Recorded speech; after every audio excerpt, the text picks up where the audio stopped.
Well, you guys have just been coming back into my sphere pretty strongly lately, and I've just had a lot shifting and changing over here. The thing that's been coming through the most lately is that I finally feel like I have removed the block since working with you guys a ton, that I finally feel like I'm in the creator seat of my life.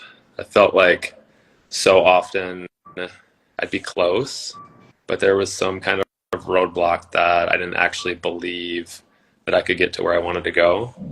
And even just this last week, I released a course that's locally here in Easton, Pennsylvania. Awesome. Um, I'm posting a little bit this week and don't feel like I have to even look at the way that it's received.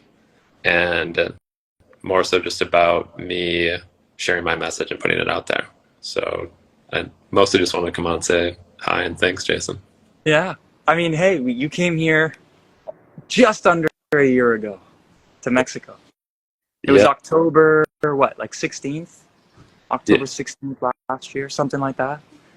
And what I find is patience. It's like I write this new story and then I'm like, okay, that's a big story. I don't even know how I'm going to get close to that. But what I've seen you do over the last year is try things, fail a couple times, figure out what works, modify here, fine tune what you wrote. And now here you are 11 months, almost 12 months later. That's a manifestation cycle that you're going through where you're now like, okay, I'm a bit more clear on this. And that's really cool. It's cool to watch. So thank you for sharing, Christian. yeah, yeah. It's been quite the journey. I definitely will create more of like a reel and a story around the manifestation cycle, if you will. But it feels like so much of my life there's a before and after Human Garage, and just like everyone who comes on here every day throughout the live it's just a continual repeat of honoring yourself and acknowledging that the things that come up both within you and your thoughts and your mind and your body are just they're there for a reason, Mm-hmm. and it just all takes time. So for anyone who's maybe earlier in the journey, it it goes places, and you don't have to buckle up, but just enjoy it. Oh yeah, yeah. And you know what's interesting too is like what in my experience, if I write something down that resonates with my heart and actually what I want to do, I get at least 80% of it, at least within a year. And then that Hmm. last 20% was because I wasn't fully certain about what I wanted. Then I fine tune it. Then the next year I get 80% of that one. So right now you've basically honed in on somewhat of the direction because you said I'm going north, which is that's a big variability. Now you've tried all these things over the year and now you're like, I'm going northeast, Yeah. slightly northeast. And then you're going to get closer to that and then you're going to fine tune it like 60 degrees, you know? So that's the process. But each year it's a game. It's for fun. The journey is the fun part. Learning and trying it out and figuring out what you want. It's fun. And what I've learned is I blast out like, this is what I want. I don't know all the details. I get the first version of it and I'm like, wow, this isn't what I expected. This is what I asked for, but it's not what I expected. I want to go a little bit more to the left.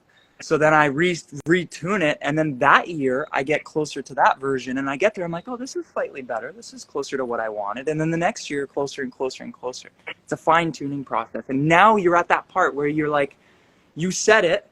Now you're closer. Now you're modifying it slightly.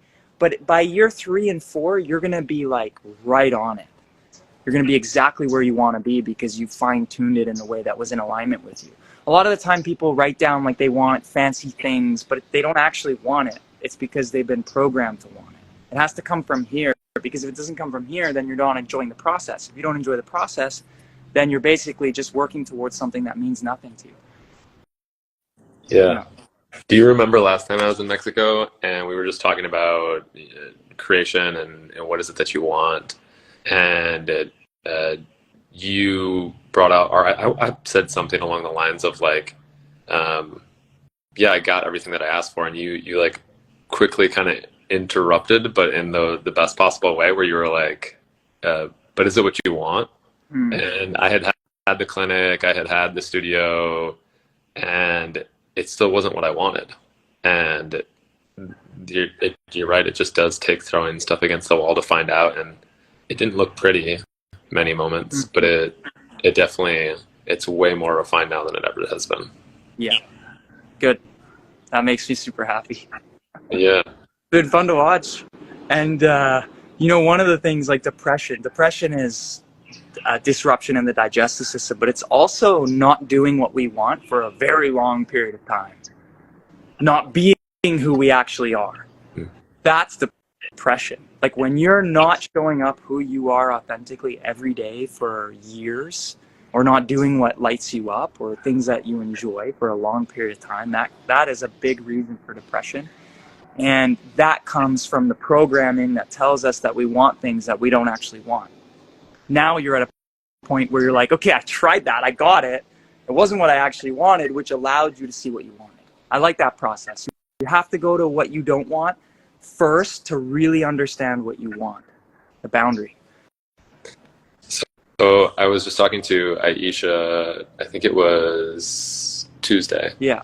and that you guys are doing a lot per usual, but I want to hear one juicy thing in your world, something that you're most excited about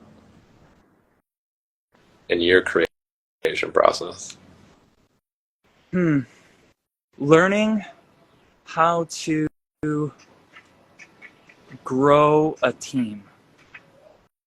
Yeah. Yeah.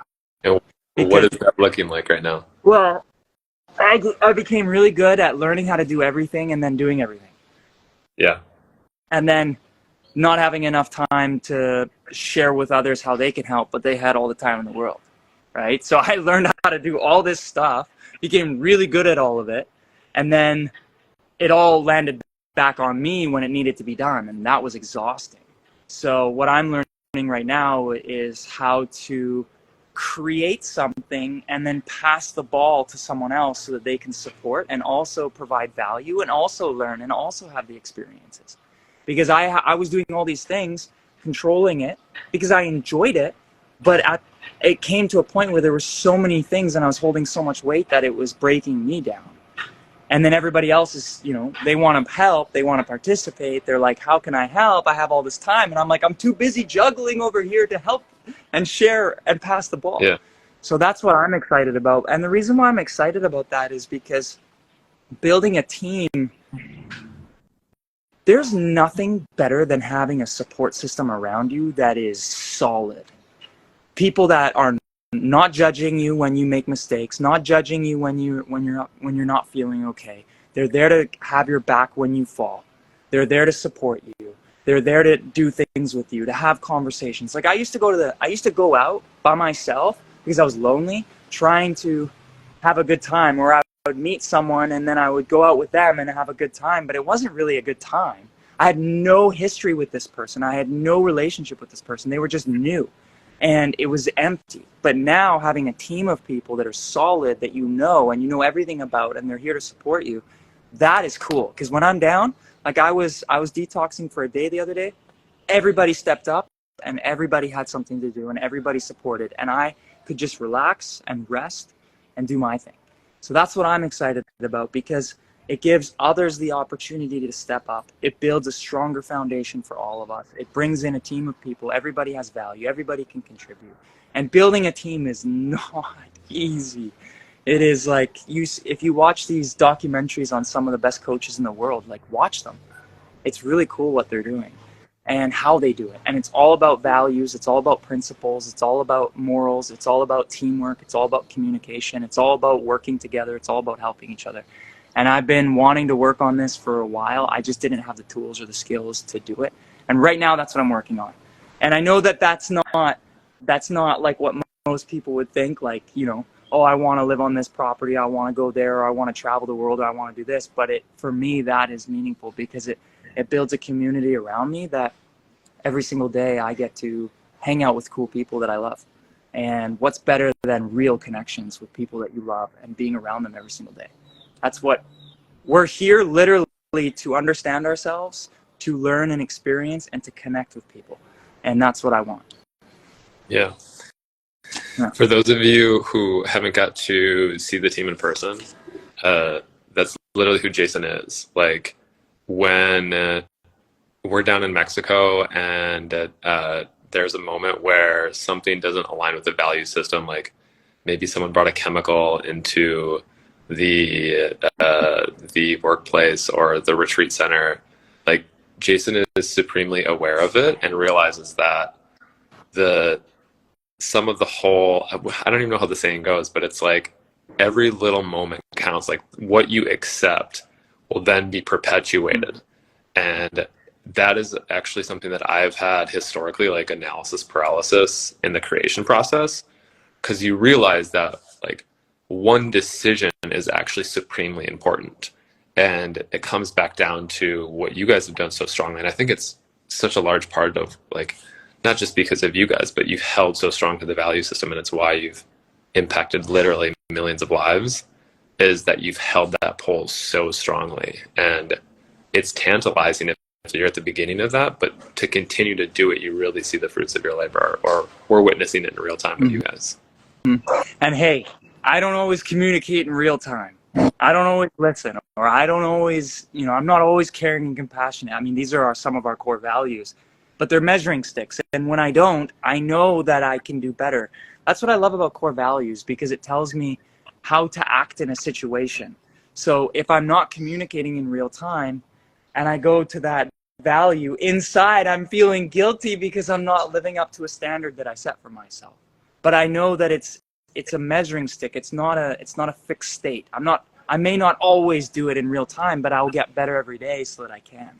And one of the things that we've learned since we last saw you, Christian, is, I don't know if you've seen it in our language, we took away empower and we changed it to inspire.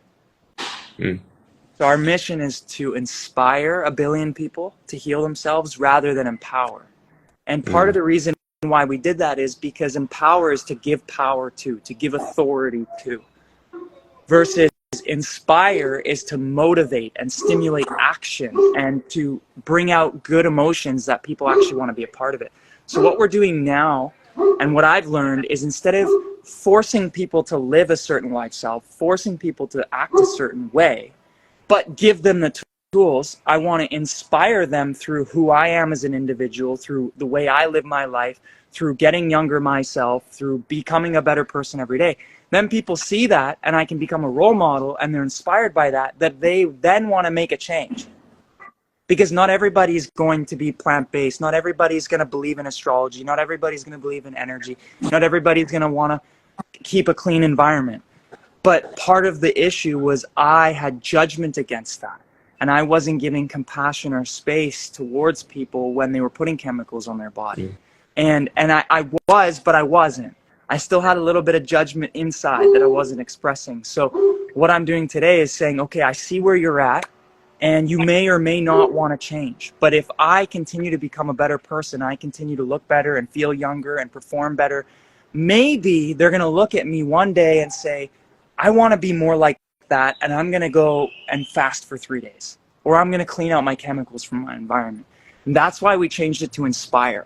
What I want to do is have our community inspire the world to want to live healthy, to want to live with chemical-free environments, to want to take care of their bodies. So that's sort of been the shift, is we have our values and we live by them, and we have compassion and space now for others, but we're inspiring people rather than empowering or controlling or forcing people to live the way that we do.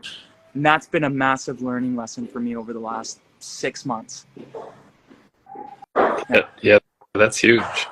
Yeah, it was a big one, because you look at the different types of control or politics, right? They've got, I know what's better for you. You have to do this, and then there's everybody's an individual and do whatever you want. But the two of them don't work together. Those two extremes are both toxic. So there has to be some place in the middle. There has to be a balance point. And the balance point is, instead of everybody acts for themselves selfishly, and instead of forcing everybody to be a certain way, we're going to sit in the middle and inspire people to want to change. And that then allows the freedom over here, and then it allows the control, which is, this is the way I live. Because I can control the way I live, and the way that I live is inspiring, hopefully inspiring people to want to live that way too. So you get the best of both worlds, and that's where I see the world going. Because right now we're going from we're ramping up control in certain parts of the world, and other parts of the world are pushing against it, trying to be individuals. But if we're all individuals, we can't get anywhere. If an individual cell in your body is working alone, it doesn't go anywhere. You have to put all the cells together to create an organ so that it can function as a unit. So how do we do that? Like, that is a complex problem that we've been trying to figure out in society for hundreds of years. It's always control, or it's always about the individual. There's no balance. But how we can do it is if we inspire people, then everybody wants to be a unit, because it's by freedom of choice. And that's the community that I want to build. So it's a great question, Christian. Deep. I love it. We're going deep. You cut right through it with your questions every time. Notorious. Yeah. Awesome. Thanks, Christian. I'm curious, before we get going and you give someone else a chance. Sure. If you tune into me, what's either one question you have for me, or perspective shift that you might be able to give as I take the next leg of my own journey? Okay. So, two things. One, what makes you ask? That's a great question. I deeply respect you. I feel like there's been admiration since we've met, just based upon the way you live your life and what you're creating. And two, there's still a strong part of me that wants to get involved with you guys in a greater way, and still unsure of my role in it all. Mm-hmm. I do feel like Aish and I had a good conversation on Tuesday, where I really do feel like my purpose is more of in person, and the in-person events with incorporating the acupuncture, because that's who I am. It's such a big part of what I do, and I believe in that medicine so strongly. Mm-hmm. And the combination of them work really well. So that would be how I'd answer that question. Yeah. Okay. So one of the things is, you already know the answer to this, but I'll tell you what I feel. Please. I feel heaviness on my heart. So there's something that you're battling still. I don't know if it's here or here, but diving into that feeling. Like, your heart is trying to push through. It's trying to say something. It's trying to go somewhere. It's trying to do something, but something's stopping you. So diving into that feeling. Yeah. Yeah. Your heart knows the way. And, you know, you're not always going to, like, what I do is I try something. I'm like, no, my heart was not in that. But I didn't know at the time. I didn't trust the feeling. Then I started to trust the feeling, trust the feeling, trust the feeling. Now I know whether or not my heart's in it or not. It just takes a bit of time. And so there's something that your heart really wants, and it's either not being expressed, or it's not being acknowledged, or it's not being heard. Yeah. Yeah, I have a pretty strong idea of what it is. Okay. And I know you know that. That's why I'm like, why are you asking me? Because you know. Which means that you're building trust with yourself. It's interesting, though, because it's like I think it has nothing to do necessarily with the work per se. I think it has to do with other facets and areas of my life. That it's like conversations with loved ones that need to happen, and that's a reflection of the work, right? Like, not really caring necessarily how it lands, but having the courage to just have the conversation. Mm-hmm. Yes, that's what it was, because your heart's saying something, but your throat's not letting it out. Yeah. Yeah. And you know what your heart's saying, so it's time to let it out. And what I've learned is, when I change, everybody around me, generally the reaction is to resist the change, because it makes them feel unsafe. Because if I become a different person today, then you have to reevaluate our relationship. Am I safe? Is he going to be friends with me? Has he changed too much? Where's he going? Is he going to be in my life? So it creates this instability in me. And when people change around me. So the idea is if I know what my heart wants and I express it to people, that gives them enough time to mentally and emotionally prepare that I'm about to change. And it may take 10, it will take 10 to 11 months before they might even be okay with that change. I've seen it countless times where people change and everybody around them resists, and 10 months later when they're still changing and they're actually sure of themselves and they know that that's the direction that they're going in, then everybody starts to say, okay, fine, I'll get to know this new version of you. You've changed enough for me to see where you're going. Let me check in a couple times to see so that I can feel safe again and I can be reintegrated into your life. So what you're doing is you're saying, I have something on my heart. Once I express it, I'm telling others that I'm going to be moving in this direction, which gives them enough time to mentally prepare and emotionally prepare for that. Because it's a long game, Christian. They might not accept what you say today. It may take them 10 months. But how you respond to their response is what dictates the situation moving forward. So if you say something, they don't like it, they resist it, and then you're angry and you're judgmental and you lack compassion and patience for them, now it's a double whammy. But if you come in with the expectation that who knows how this is going to resonate for them, let me show them a bit of compassion over time. I'm still around. I still care about you. I still love you. This is what I want to do. I still love you. I care for you. Give them the time and space to adjust so that they can understand why you're moving in that direction. Yeah. I was measuring too soon. I was measuring way too soon with people. I would change or do something and then expect everybody to understand why I changed, where I'm going, what I'm doing. But they had no idea because I never told them. So then they would resist it because it made them feel unsafe. Yeah, that was definitely it. That lands really strong. Yeah. You got this. I appreciate you. Yeah. Appreciate you too, Christian. It's a pleasure seeing you again. Yeah, let's do it again sometime soon. Sounds good. All right. Take care. CJ.